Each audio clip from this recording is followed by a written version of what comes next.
I want to talk to you a little bit about the standard normal distribution.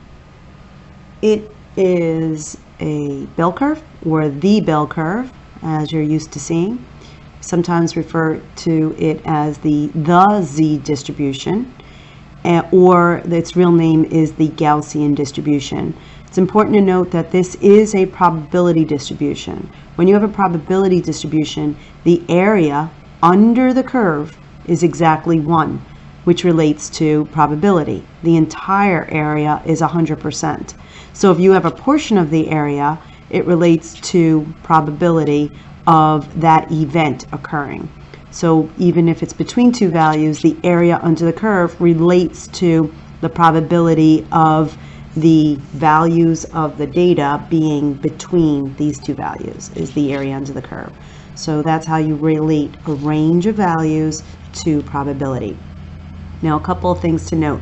The center of the distribution is 0. That is the mean, the arithmetic average. It is the median. Median is the 50% mark, half below and half above. That makes sense. There is symmetry to this curve, perfect symmetry to this curve. And the mode is the value that occurs the most often, or the highest point, and again, that's 0. So the mean, the median, and the mode is 0. That means that the curve is symmetric, and the rotation point for symmetry is this 0 axis right here. The standard deviation for this curve is 1, which means as I step out 1 standard deviation to the left, I'm at -1. 2 standard deviations to the left, I'm at -2. Likewise, if I step 3 standard deviations to the right, I'm at +3. So these numbers down here represent really the number of standard deviations. A -3 representing 3 standard deviations below the mean.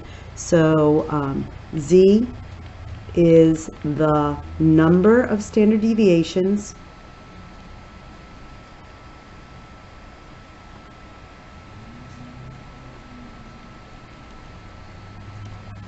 from the mean.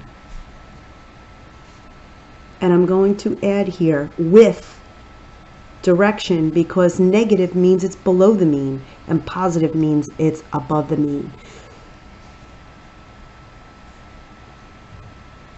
With direction, so the negatives and the positives. Negative values are below the mean, positive values are above the mean. Negative values are below the mean and positive values are above the mean. So if I was to have any value, so I'm going to throw out this Z formula. If I have any value in a normal distribution, and that normal distribution has a mean of, let's say, 100. If I subtract off the mean, this will be positive when the value is greater than the mean.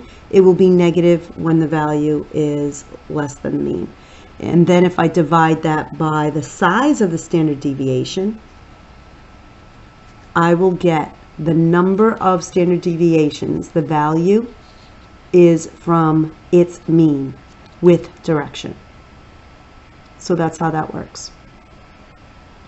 Now, if you're going to look at a picture of this,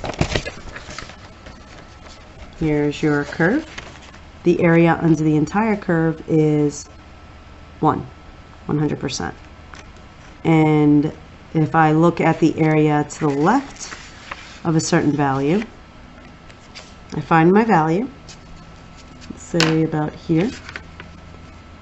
Well, if I look at right in the center, the area to the left of 0 is 0.5. The area to the right of 0 is 0.5.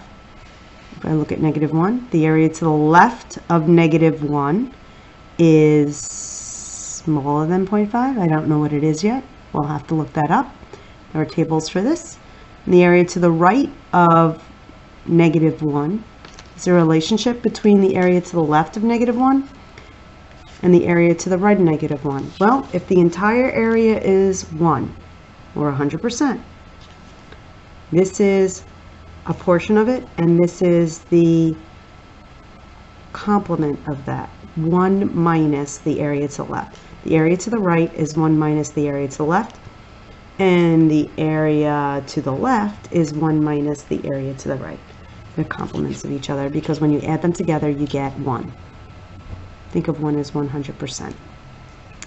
Likewise, if I go here, let's say 1.5, the area to the left is large. Large meaning more than 0.5. And the area to the right is small. Small meaning less than 0.5.